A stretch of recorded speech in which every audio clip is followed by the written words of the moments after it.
Kasilung nga kakel ang bo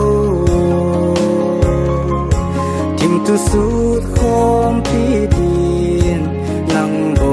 kati bo Zum zol tha a hong va in Tang pasilung nga nang bo na lang zinge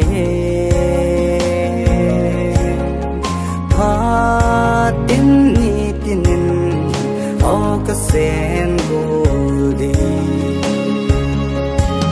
Sing pakahung khato zipin Nako malum bangin kakigel zin In la zan mang be ana tay sun bune pha ahung hi ziti nang kasilung laya na lang si hinla gen ke tang pan ka to ngam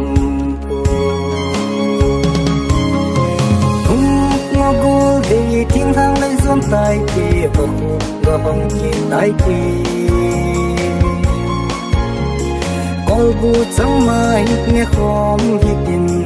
Chẳng bà lì lại ra tuôn khom kia tay kia Dù tuy thêm tuôn khom kia tay kia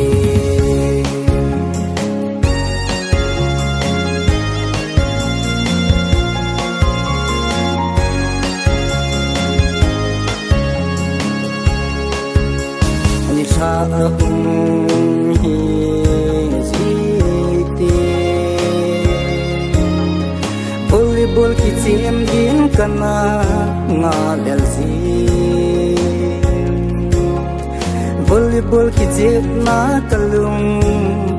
lut lo wangin Nang sumay mel mukal nga lelin In la na sumay kamu zilo ti Gen ti tang pa silung lai chu Pa cha hoi mul bang yen amul zi tai Ngô đi thiên thang lấy rốn tay kia và hụt gò hồng kia tay kia Col bu chẳng mai nghe khom hít tin Chẳng bà lì lại ra buồn khom kia tay kia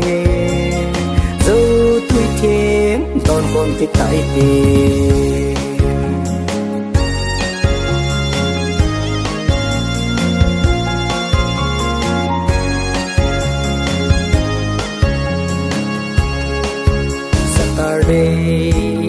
Nir sa hawin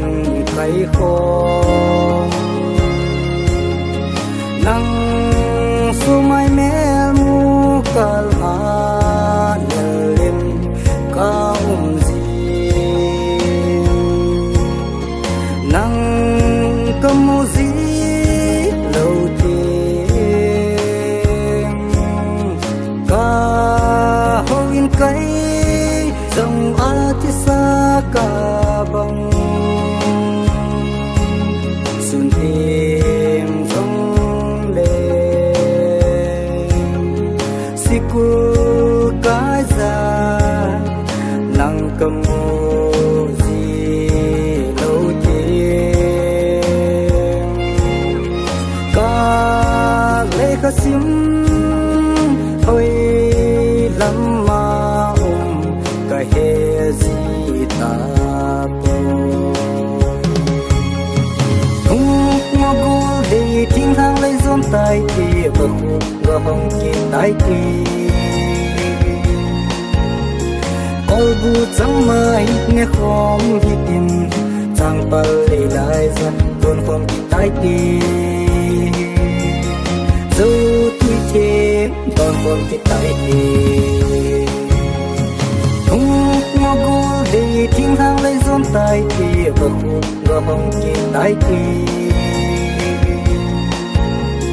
ôi gu chẳng mai nghe khom hi tin chẳng bờ lì lại ra tuôn không kịp tái tì dù tuy chế còn không kịp tái tì